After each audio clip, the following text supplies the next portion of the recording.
preface it with, if you received any errant emails or text messages, I profusely am sorry. We're trying to learn our new computer program, and sometimes it seems like it's got a mind of its own. But you are in the right place, registering for our estate planning basics webinar. I just want to thank you for your time today. I know that everyone is busy, and this may be your lunch hour. So I hope that you'll learn a lot about different things that you may need or things you didn't even think about when it comes to estate planning. So without further ado, my other partner here, Rebecca Rainwater, if you could raise your hand, maybe so they can see you. There she is. And her and I have been in attorneys, lawyers for over 13 years and appearing all over Southern California. Her and I, she had already started the firm, but I joined it a year ago in January. And we decided to start focusing on estate planning for a variety of reasons. For myself is that I realized what a need there is out there, and seeing what isn't done and what's not done correctly or what's not done adequately as it relates to traditional estate plans and what most attorneys do. I know that Rebecca, you have kind of a different experience with what happened with COVID. Do you want to share that? Sure. As a family law attorney focusing only on family law, it became abundantly clear during COVID that many of my clients were not prepared for some of the scenarios they faced during COVID, either a significant other or spouse being on life support, or worse, died. And unfortunately, what they thought they had invested in to protect themselves and their families absolutely failed them. And there was no recourse for that. And that is the traditional estate planning process. A bunch of documents that get stuck in a drawer. And that just was not okay with me. And nor was it okay with Colleen when we started learning about what happens to the kids, what happens, how do you pay bills when you're not on the account? How do you take over a business that a spouse had when you don't have any documents that allow you to step in? And they're forced to have to go to court and wait months to years to get these things resolved. And I don't know about you, but in my own personal case, I wouldn't be able to withstand a long duration of time waiting for someone to provide me with relief. And that's what estate planning is really all about, is ensuring that you have processes in place that are going to protect you when the time is necessary. Absolutely. And just to add to that, there's a couple areas, like Rebecca said, that there's just not enough planning involved, and that is with minor children, making sure that you've got an organized location of where all your assets are, which you'd be surprised is not included in most estate plans. And we'll talk to you a little bit about what else that we do here. But this is our grounding, why we do what we do. Truly, it's for our families. And my kids, so I've got 3 kids here. My oldest is 6, that's Declan, and my youngest is Killian. This picture's now a year old, but Killian's a year and a half. And Dylan's this little guy over here, the devilish grin, that has not changed in the last year. They are my reason why it's so important to have an estate plan, to plan for those that we love, and that so we don't leave a mess behind either. So with my kids, it's making sure that if something happened to my husband and I, that my kids aren't placed in CPS or with foster care. How about you, Rebecca? Who are these lovely people that are with you in your picture? So these are the 3 of 4 of my babies. One lives out of state when we took this picture, but this is my why as well. Even though my children are adults, they also have my grandchildren. So for me, my focus is still on my children, but also my grandchildren. So estate planning for me is not about just my generation, but it's an ongoing generational gift, hopefully, that I can set up and prepare and make sure that my own children are taking the steps necessary to protect their own families. Absolutely. So first things first, start putting in the chat a worksheet so that if you want to print that off, you can, or if you're really technologically advanced, which I'm not, you can figure out how to type on it. You can print it off, you can keep notes on it. And if you return it to us by the end of today, then we'll throw you a $5 gift card to Starbucks. So please use that for your own resources, and then you can, we just need the front sheet sent back to us. So make sure that you've got that handy. It was emailed, but it just depends on, so if you don't have it, it's in the chat. But what we like to do is, before we get started, we do a lot of presentations. What I like to do is just remind people that you do hard things every day, because one of the biggest, not complaints, but stoppers, I should say, is into doing an estate plan. It's really hard. It's too hard to think about if I'm not here. So what I say to that is that think about all of the things you do in a single day.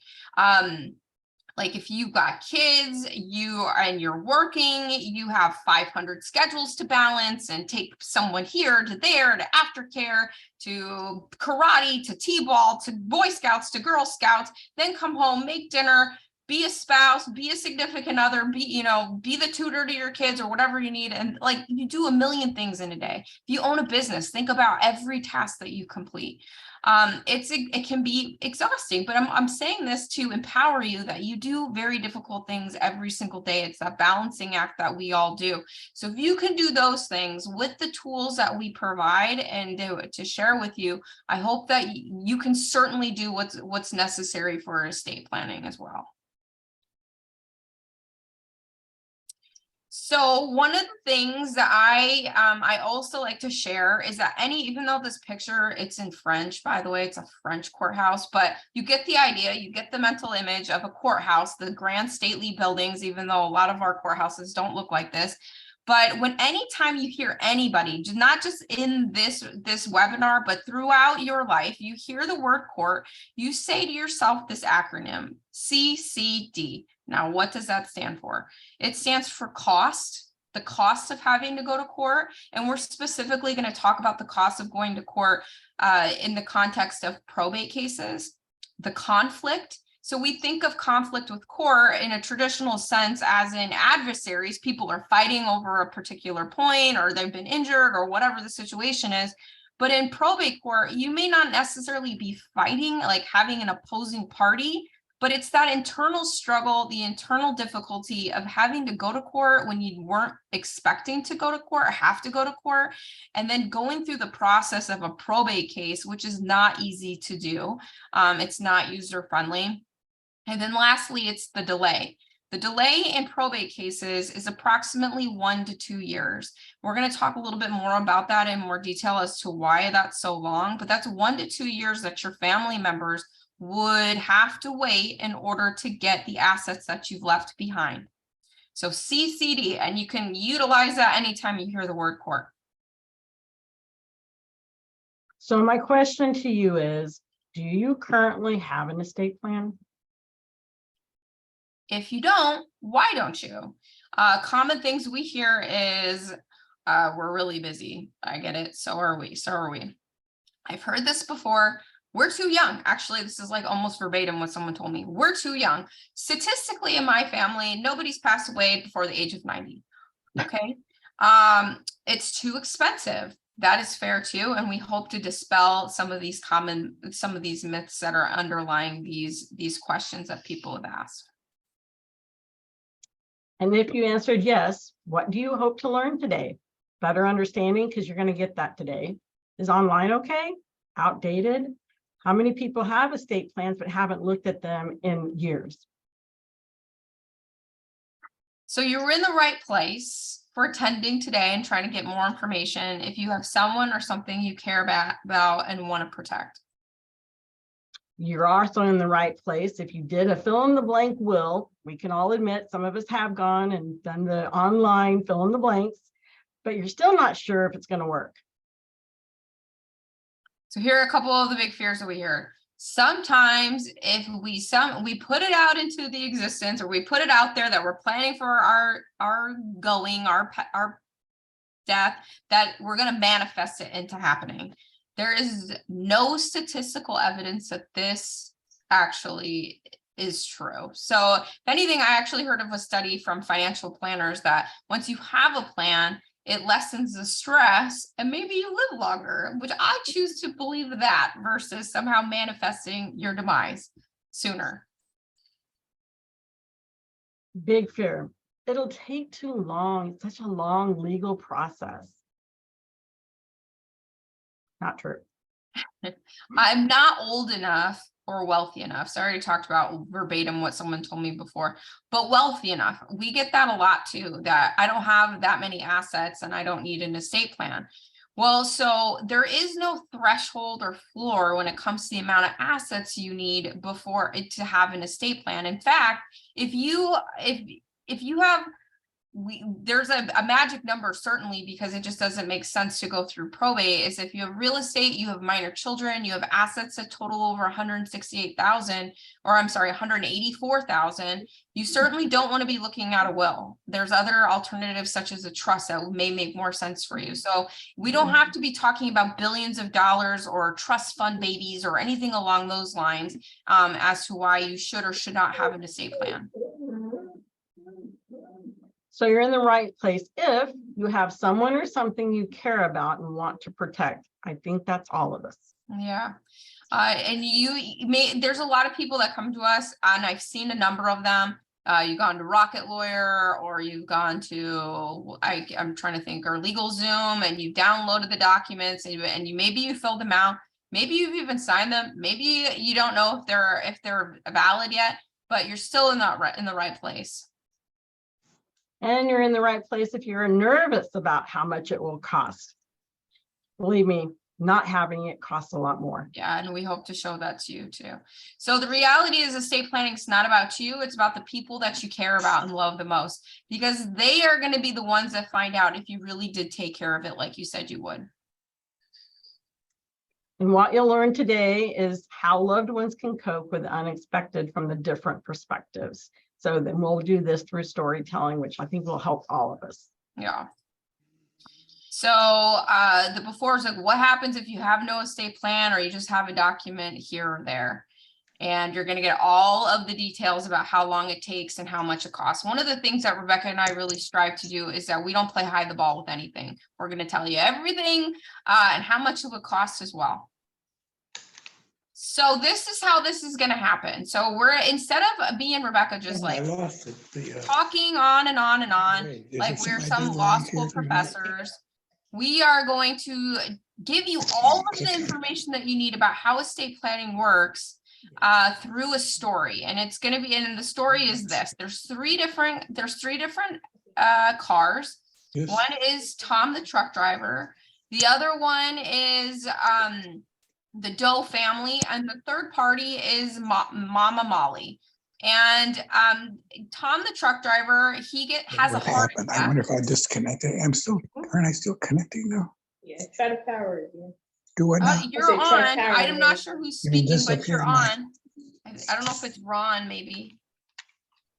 Oh, power, is that on this side? It's the middle. I'm gonna mute him. Okay. So Tom the truck driver, he has a 16-year-old daughter named Delilah. He has a heart attack, which causes the collision with the Doe family. The Doe family is John and Jane. They have two little kids and their nanny. And Mama Molly, because she's a good Samaritan, she stops to try to render aid because she sees the accident. And while she pulls over to the side, she's struck by a car who the driver was texting. So all these individuals, Tom the truck driver dies immediately. John and Jane are unconscious and taken to the hospital, as does Mama Molly. So we're going to follow along with what happens here. So here's Tom the truck driver. Here is our Doe family here, and there is kind of the frazzled looking Mama Molly. They're helping out. So let's talk a little bit more about Tom. So as I mentioned before, he was in his mid-50s. Just so you guys are aware, when we're talking about estate planning and the scenarios, they're always bad news bears. So I apologize in advance, but that's how we're going to make these points come across as to what to do and what not to do. So he's got this 16-year-old Delilah who's home alone a lot because his wife died a couple of years before. And so he is now earning all the income for this family. So he's out on the road a lot. What Tom did is he got a $1 million life insurance policy even before his wife passed away. And so he named his wife as the primary beneficiary, and then he named his daughter Delilah. Well, this sounds like a great plan, right? However, by just nominating his daughter like this without having any other plan, he's actually leaving her in a worse position. And we're going to talk about this. So as I mentioned before, Delilah's 16. She finds out there's this $1 million life insurance policy. She's like, awesome. I'm going to go live down by the beach. I don't even know if I'm going to finish high school. I don't need to. I'm going to get this fancy, expensive car. I'm just going to live life like a superstar, right? Because she's 16 years old. However, what she doesn't realize, and what most people don't understand, is that minor children cannot inherit money, meaning that a life insurance company will not cut that $1 million check to her as a minor child. What's required is called the guardianship of the estate. So, and so they won't cut a check until an account has been opened and supervised by the court, and then she won't get her money until she's 18 years old, and then she gets it outright. So there's two different kinds of guardianships when we're talking about children. It's guardianship over the person who's going to take care of the minor child, and then there's guardianship over the estate as well. So now talking about the money, but now who's going to care for Delilah? She's 16 years old. So there's no guardianship nominations in place. She's got an aunt. Tom had a sister in upstate or in Northern California, but Delilah has no relationship with her. It's been years and years since she's seen her. And there's nobody there at home to take care of her. So what does the police do? They've got to put the 16-year-old somewhere, and that may be foster care or over to CPS until at least Aunt Stacy can get in the area. But ultimately, it's going to be up to a probate judge, the probate court, to determine who's going to manage this money on behalf of Delilah and who is also going to be in charge of her, who's going to raise her until she's 18 years old. So Tammy Teacher, you're going to see that these names are not original. Tammy Teacher is Delilah's English teacher, and she actually has a relationship with Delilah. However, and she's even offered, Delilah only has 2 years of school left. Why doesn't she just live with me? I really feel for this girl. I counseled her. I talked to her. I think she'd be most comfortable with me, and she may be a great choice. However, there's no other plan in place. There's nothing from Tom that's stating this. Tammy Teacher is going to have to go through and apply for guardianship over Delilah. So that's so again, this is just the other guardianship over the estate and the guardianship over the person in the estate. Because what if Tammy Teacher, who's taking care of Delilah, wouldn't it make sense for her also to manage the money? So there's that as well. So then what I have to tell Tammy Teacher is that when you go through a petition for guardianship over the person or the estate, there is an extensive background process. So a criminal background process, and also they run your credit score and they ask you a lot of intrusive questions because the court needs to try to ascertain who's going to be the most responsible in caring for not only this child physically, but also financially as well. So there is that. So let's look at Aunt Stacy. So Aunt Stacy, as I mentioned, she has no relationship with Delilah, and she feels that, I'm her only blood relative. I should be the one raising this child, and I should be the one that's in charge of this money. So who would the judge choose in this situation? Tammy Teacher, who has a relationship with her and knows her and is guided her the last couple of years, or this estranged aunt? The answer is we don't know. So in Riverside County, there's 4 probate judges, same in San Diego County. Those 4 judges are handling, it would not be a stretch of the imagination to say thousands of cases.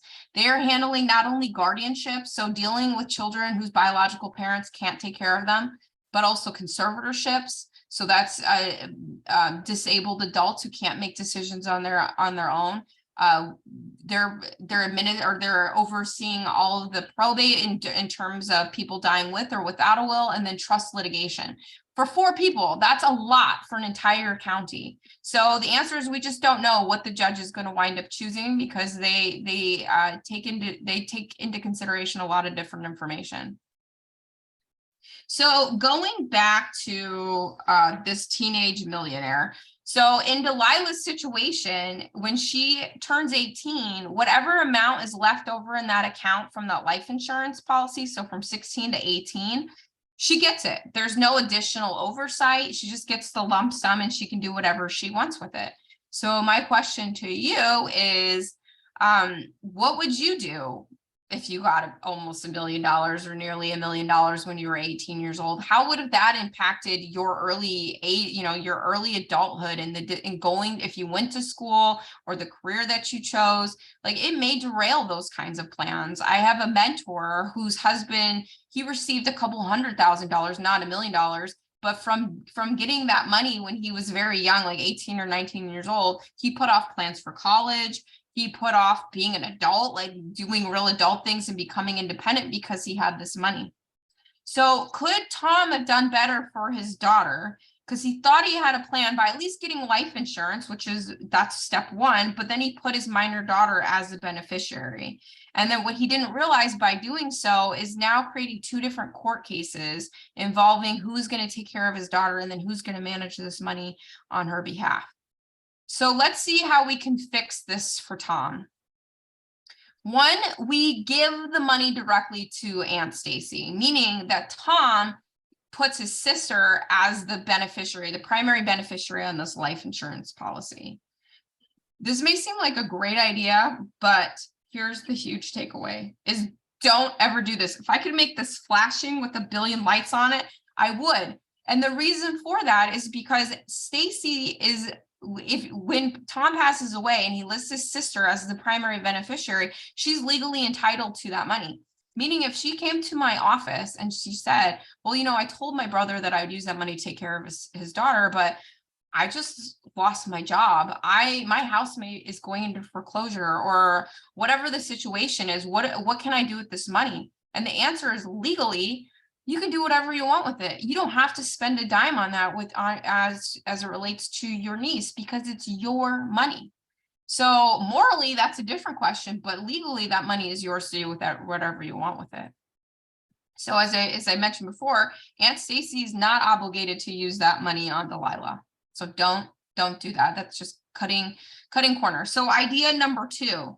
Let's say that Tom signs a will, and the will says, I leave everything to Delilah, and if she's under 21, I put my sister Stacy in charge.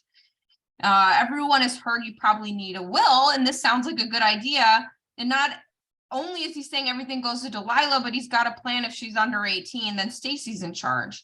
But there is a hole in this plan that may surprise you, and even Tom may not have known this, and a lot of people don't realize it, is that a will is any estate plan really, but a will is overridden or trumped by joint ownership or beneficiary designation. So what does that mean? I'm going to give you an example, a real life example, is that I had a client a while ago, a family law client, and he went through a contentious divorce. He received his life insurance policy after divorce, and he got sick shortly thereafter and did a trust or did a will. I can't remember which one it was. It was over 10 years ago at this point.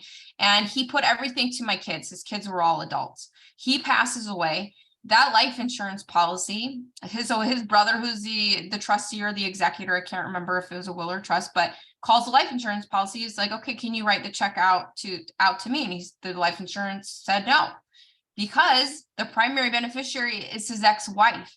And if he had if it meant enough to him not to leave it to her, he would have changed that beneficiary designation. So beneficiary designations and how you own property trump whatever estate planning document you have. So looking at this, when someone calls, calls and says someone passes away, how do we go about doing this? Whether they have a will or trust or nothing at all, the first questions we ask is, did they own any property in joint ownership with any other individual? Next, any of their assets, have they designated beneficiaries? Then going through all the assets through these 3 buckets here, then anything left over is now controlled by a will or a trust. So it's the 3 buckets here. So surprise number 1, your probatable estate only includes those things that did not pass to a survivor, a joint ownership, or anybody that you've designated as a beneficiary. So go like that image before, anything that's left in that last bucket, that's all that goes through the probate court. Another surprise, because Rebecca and I hear these words used interchangeably, a will and a trust. A will goes through probate. It goes through probate. There's no way around it, because a lot of people are like, oh, I have a will, I'm great, I'm set.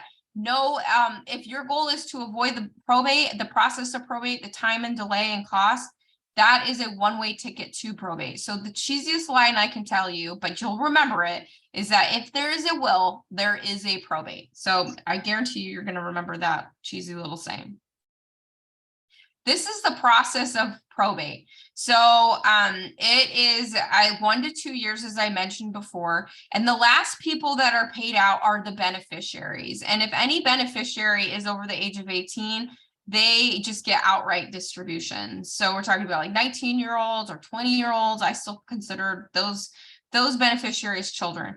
And what people don't realize either is that when someone passes away and when you open the estate, meaning you file documents at the courthouse, you can't access bank accounts until you get a court order allowing you to then contact the banks. Okay, that doesn't sound so bad. You may not get a court order for 3 to 4 months after you file the petition to open the estate. So for 3 to 4 months, you don't have access to that decedent's bank account to pay a mortgage, to pay property taxes, to pay utilities, to pay funeral expenses, to pay any medical bills that are outstanding.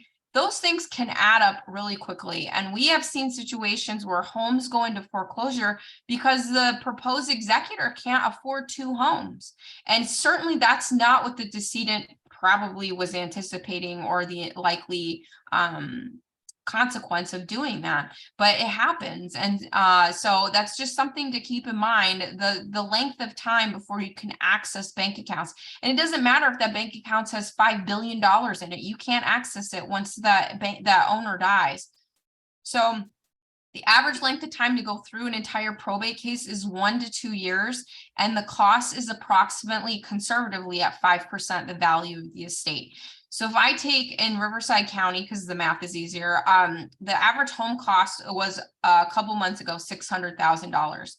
5% of $600,000 is $30,000. It's a lot. And when you start utilizing real numbers, you see how quickly 5% even adds up. And if I could just interject one thought. Yeah. Keep that number in mind, because when you think that estate planning is expensive, think what it costs if you don't have an estate plan. Right. That's exactly right. So let's do idea number 3, or suggestion number 3, is that Tom gets a trust instead. And in his trust, he says, I leave everything to Delilah, and if she's under 21, I put Stacy in charge. Now you'll notice that's the exact same language as he said in his will. So how does this work? Well, first things first is, what is a trust? So the legal term, or the legal definition, is that broken down in its simplest terms, is that a trust is an agreement that you enter into. It's a contract that you enter into, usually with yourself, the trustee, to hold and own assets for your benefit, and then while you're living, and then for the benefit of your beneficiaries. So the type of trust that we're talking about today is a revocable living trust. That's the most common trust. So a trust is a will substitute. And then when it's a will substitute, that means it's a probate. It avoids probate. As long as it's funded correctly and updated regularly, it will avoid probate court. So that's exactly what I just said right here. I'm a little bit ahead of myself. So let's take a look at this, utilizing these three buckets again. So if we're pouring your assets down again through across these buckets here, this is what happens when things are done correctly, that you fund your trust, meaning your trust needs to own stuff in order for it to be valid. So what we do is that if you own a home, your home is going to be deeded into the name of your trust. We take care of that. But then everything else, all the other assets that you have need to play into or be congruent with your estate plan, with your trust plan. Updating those beneficiary designations or changing ownership of your other assets. And when you do all of these things, there is no probate court when you pass away, and everything remains completely confidential. So going back to the example, if there's a will is deposited. It's called depositing the will at the courthouse. It's there for public consumption. Anybody can go and look at the will. I have access to celebrity wills, not because I'm special or because I know anybody famous, but because they're public record. So anybody could go look at your will. A trust does not get filed or deposited with the court as long as everything is taken care of at the front end, which is updating and funding your trust.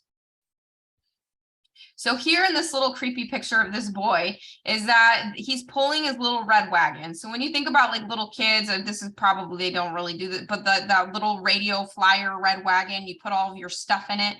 So here in this picture, all of his things are outside of his little red wagon, outside of his trust. When he passes away, the only person that can put these assets back into the red wagon is a judge. So what we want to do is this. We want to tuck in all of your things into that little red wagon. And as long as everything's in that little red wagon, there is no need for it to go to probate court. So lesson number 1 here is that the review of your assets must be a part of your estate planning conversation. There's no way not to do that. And you'd be surprised how many estate plans I've reviewed from other attorneys that do this. There's not even a schedule as to what these individuals owned. And a document enough or a document alone is not enough. So what that means is that you can execute an estate plan, or specifically as it relates to a trust, you can execute it, you can sign it, you can date it, you can get it notarized. But if you don't do that next step, which is funding and making sure that all of your assets are in coordination with that trust, that is not going to help you out, or your family members out, I should say, when you pass away or you become incapacitated. Go ahead, Rebecca. Let's hear about the Leo family. Oh, I must have. Oh, I'm sorry, the Doe family. The Doe family. Oh, okay. So scenario 2 in our little stories is the Doe family. If you remember, they're the family that was hit in the car, and wife and husband were both injured. So mom and dad are both unconscious and taken to the hospital. Nanny Nancy is the only suffers minor injuries and wants to take the kids, but what happens to the kids? Well, the kids are fine, but what happened? Mom and dad are in the hospital, and we have to find short-term guardians. So creating your team of first responders. So a trust is really important to make sure that you leave instructions for those who are going to be here when you're incapacitated or worse, pass away. So their nanny Nancy wants to care for the kids, but because she isn't a blood relative and doesn't have any legal authority to do so, the police can't let her take the kids, even though nanny has been involved in the children's lives and know who they are. Kids are comfortable with her and would surely be much happier to stay with nanny. They're going to be taken to either CPS until they can find a near relative who can take the kids. If John and Jane could communicate, they would say, please keep our children with Nancy. We can't completely and totally trust her. We can, but they can't communicate because they're both in the hospital unconscious. So if you want as parents of minors, like I am, or Colleen is actually, then this must be the most scariest thought to a parent who has small children at home. I'm sure Colleen can completely attest to the fact that the mere thought of just even not being there when the kids are home and not coming back to them would be the worst day of their life. So understand with the strangers, If you want to make sure that they're going to be in the care of someone you truly trust, you have to name and elect a guardian that would stand in your place if you were incapacitated or worse, deceased.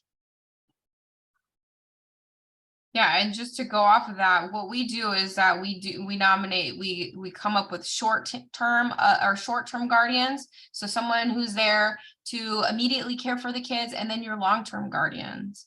So so that in this situation, that there's no question that your kids would be taken into custody or with CPS as well. So Rebecca's right, like we certainly want to avoid that if we've got minor kids that we're planning with.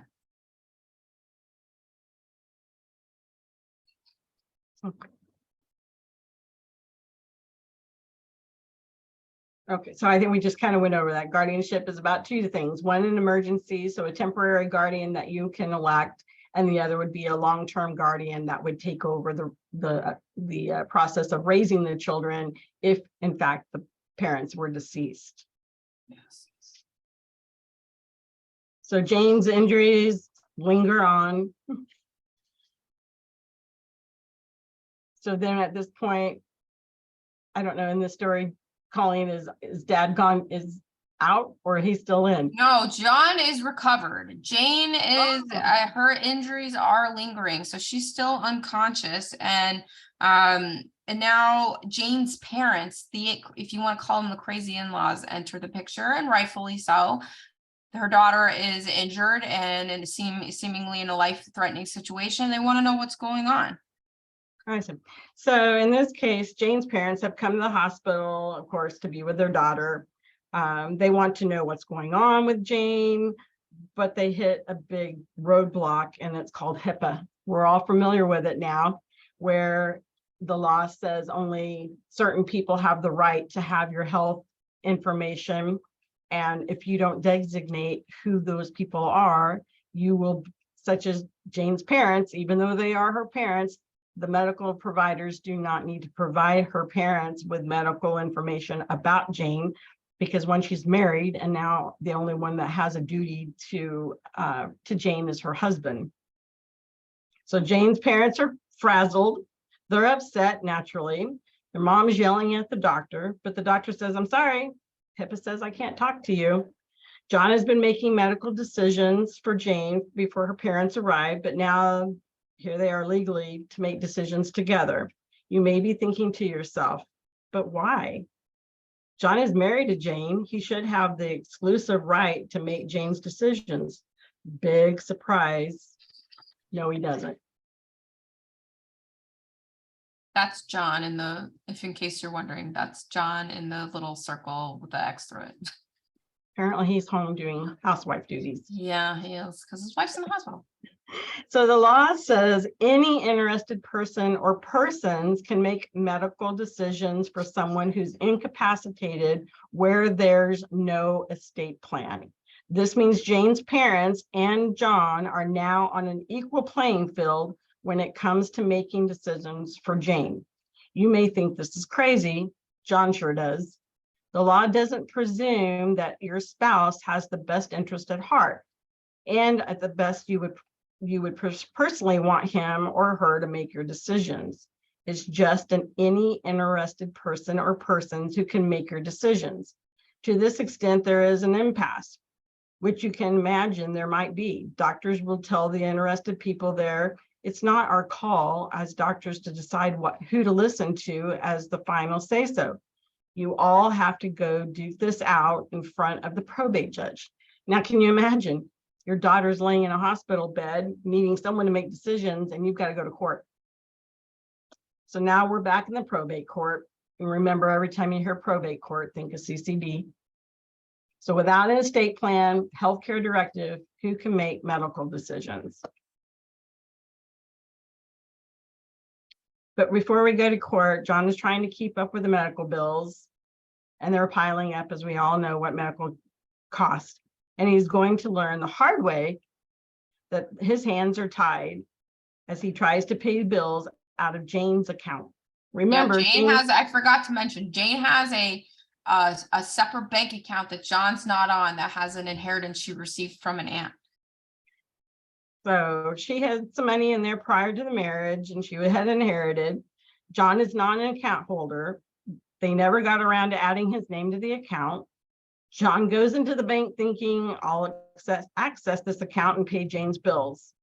But when he arrives at the bank, he hits a brick wall.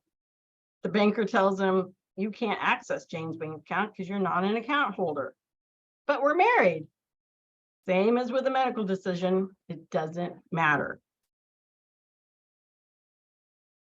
So this may sound crazy, but John is having to go to probate court to both prove that he is capable of making Jane's medical decisions himself and that he is a responsible person to handle Jane's finances.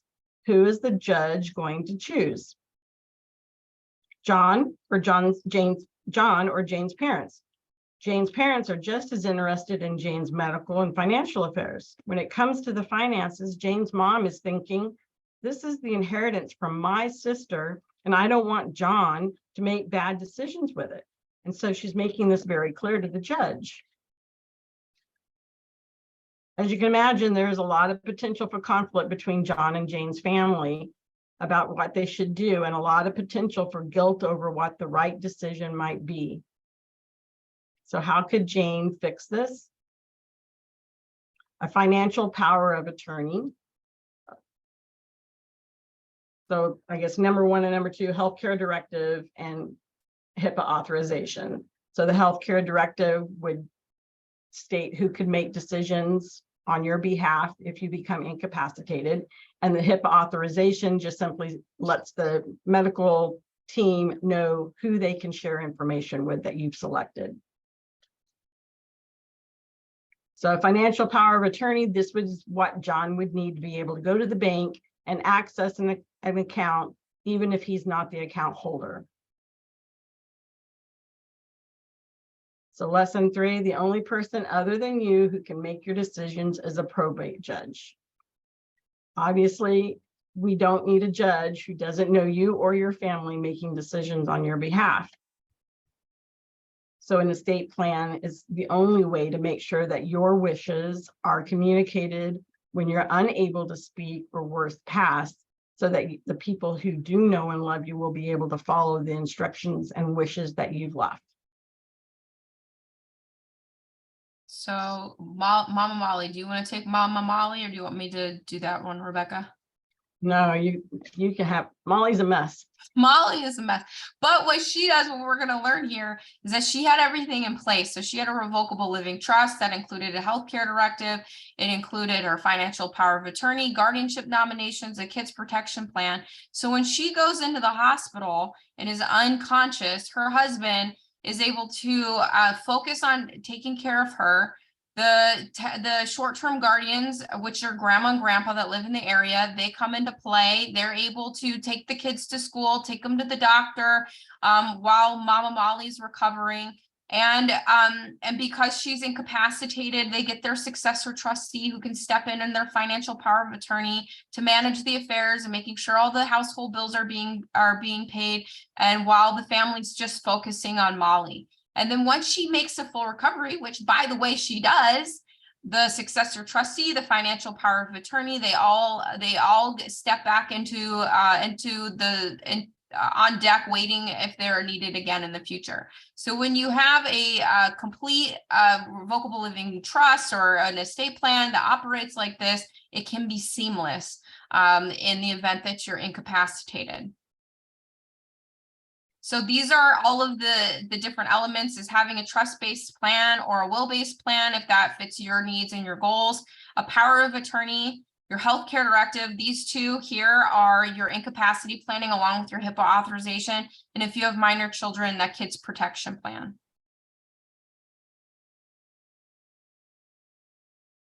Do you want to review the lesson? Okay, so just the review of everything we've just discussed. A will goes through probate. When funded properly, which means assets are titled correctly into the trust, a trust avoids probate. Review of your assets must be a part of your estate planning conversation, title and beneficiary designations. And if you have minor children, you have to consider the short-term and long-term guardians are essential. So you may be asking yourself, do I need a lawyer to accomplish this? So on that worksheet, if you've been following along or if you're taking notes, is that if the kids protection plan, the short-term guardians, the long-term guardianship nominations, those can be done on your own. We have those forms available for free, which we can share with you at the end here. But if you checked any other boxes on there as a concern, it would benefit you to work with an attorney. Because remember, it's not about you, it's about the people that you love. So planning with our firm is different, and why? It's because agreed upon flat fee. You'll never, Colleen stated earlier, we're all about transparency. So no surprises, no hourly charges for questions, phone calls, emails. We ensure your assets are owned in the right way, levels of service to meet your family's needs, including kids protection plan. And we capture the non-liquid assets that to pass to your family. So the non-liquid assets are your stories, your values that we think is just as important as the assets that you leave behind. So we interview you at the end of your estate planning process, talking about these things. And then it's called your legacy interview. And we add to that library every 3 years. So then when you do pass away, because it's not if, it's when, you have this beautiful collection of videos that talk about all the things that are important to you that, in my opinion, in our opinion, will mean just as much to your family members, because those stories cannot be recreated, told by yourself. So what should this all cost? So the average home value as of October in San Diego County was $899,900 and some change over there. That house going through probate will cost approximately $44,995. That's going to everyone but the beneficiary. So that's a $45,000 check that's getting cut out of the estate that's not being left to the kids or whomever, charity, or any other loved ones. It's really, really expensive. And as I mentioned before, in Riverside County, the average home value was $600,000 a few months ago. That's $30,000. So that's $30,000 of your assets that's not going to the people that you love the most. It's going to, attorneys, it's going to the executor, it's going to a probate referee, all the filing fees, you name it, there's a lot that's involved. Go ahead, Rebecca. So what should this cost? Or meet with us, learn specifically what your family needs, choose your own fee. We're going to give you options and then help you select the one that best meets your needs and your families. The range is between $4,000 and $6,000, and know your plan will work for your family after you're not here any longer to make those decisions. So it's very clear. $30,000 to $45,000 to go through probate, $4,000 to $6,000 to protect your assets and make sure that the people you love are protected. That's right. So what we really strive to do is to create a completely different experience for our clients, is that our focus is not on the documents. Yes, those are very important, but it's more importantly, it's the relationship that we're creating with not only our clients, but their families too. Because what we want to do is to ensure that we can serve you and your family when you need it most. So we have our own succession plan. This is asked quite a bit, actually. What happens if something happens to you? Well, I've got Rebecca here, and then Rebecca and I are part of a larger network of attorneys called Personal Family Lawyers. And we have an attorney that will pick up our cases if something happens to the two of us. It practices just as we do. So all in all, it should give you great peace of mind that you're absolutely going to be cared for appropriately. And so here we go. Let's talk about what you get today, because who doesn't like that? Gifts. Go ahead, Rebecca. So we are offering a few gifts because you guys decided that you were going to take this time and listen to this presentation. So this gift one, you get a certificate for a free meeting with us. It's a $750 value just for attending today. You have to schedule what we call a family wealth planning session within 7 days from today, and you'll receive a $100 gift card to Gourmet Italia or Ventana. And who doesn't love free food? But you must attend the family wealth planning session. Gift card given at the conclusion of that appointment. That appointment, even if you don't go further, you're going to be in the best state of knowing what you have and where it is, because you're going to do the homework. So it's still a huge benefit for you, even if you choose not to go forward with an estate plan. And there's a second gift. If you reserve your appointment today, you'll get a coupon for $250 off the plan that you select. So we appreciate that you took the time to listen to this program, and we hope that we can help you sort through your financial affairs and help you get an estate plan that does what you want it to do. And we hope that these gifts will just entice you to come and at least check it out. And get it done. It's all on our to-do list. So Star, what she just put in the chat is our calendar link to book that family wealth planning session. So you just click on that. And then you can choose, for our clients' convenience, we do in-person and virtual meetings. So you can take a look at our availability for that. But to get that $100 gift card to Gourmet Italia, if you've never been there in Temecula, or Ventana out in Escondido, you just have to book that appointment within 7 days. The appointment itself does not have to be in 7 days, if that makes sense, because that would be a really tight turnaround. So just make sure that you reserve that time between now and next Thursday to get that gift card and attend the meeting.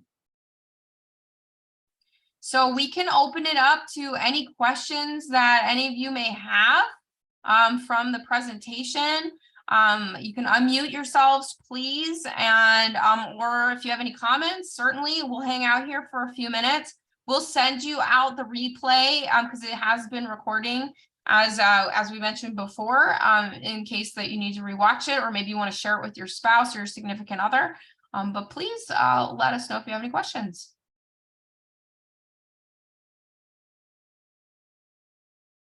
And thank you for attending. Yeah. Oops, I was a little late getting my unmute there. That's okay. So I talked to you, I think, a few days ago, and Okay. my case is a little different because we are in Southern California part of the year and Washington State part of the year. Right. And we do have an estate plan in Washington. But the question is primarily about our property, the property that we own in Temecula. Mhm. We do not have a trust. We have a will plan that was developed by elder law attorney in Spokane. But that was developed before we bought the California property. I see. And I've Okay. got kind of mixed answers about whether we need a trust or not. Probate in Washington is easier than California, Mhm. but but we do have property here. Right. So I mean, I don't want to take a lot of your time with an appointment if it's not going to be anything you can help us with. Well, I think when we talk about it too, there's a variety of factors that could go into what area would be the best. So where your beneficiaries are located, obviously we know that the property is here in Southern California, but if you want, we could do a 15-minute call and we could talk about it. So it's not recorded here and you have a little bit more privacy. Would you want to do that, Dennis? Yeah, that might work. So Okay. So then Star can send you or give you a call afterward and schedule that for you. okay. Great. Dennis, I'll call you soon.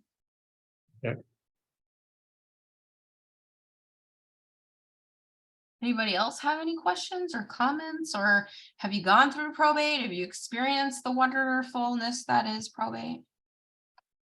I do not have a will, but I also don't have, the only property I have is a car.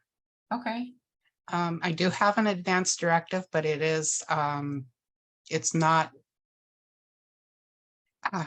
specific. Right. So, and Well, as far as my business, that has to go back to the Secretary of State when I pass. right. And then the accounts that you have as well.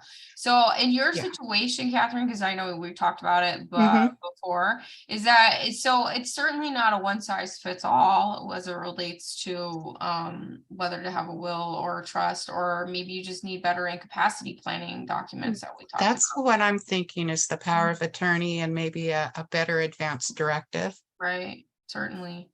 So Okay. yeah, we can help you out with that too. Okay. Yeah. Okay. Of course, whenever you're Plus, I ready. want to make sure the car goes to my daughter so they can sell it. Yeah, right. And we certainly, in that situation, would want to at least have a will that directs her to be able to do that. Okay. Yeah. Okay, so I do need to set up an appointment with you guys. Yeah, please.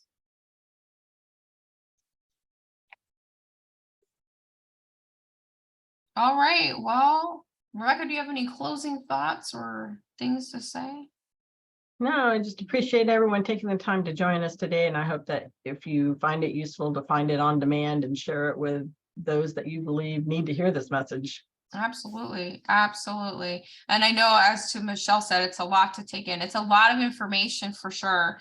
And we hope that it's helpful information and it's not too overwhelming. But if you have any questions, please give us a call. Please reach out. I don't want you to be like more confused than when you started. So if you have any follow-up questions and the gears are still spinning after the presentation, just don't hesitate to reach out and contact us. Because we can always schedule to like a discovery phone call, initial consultation, and 15-minute call for free. So without further ado, thank you so much for spending your lunch hour with us. We look forward to hearing from you soon in the future. You can always check us out on Facebook and Instagram as to upcoming events. Because we do different presentations all over San Diego County and Riverside County as well. And we will hope to see you soon. Thank you. Bye. Bye-bye.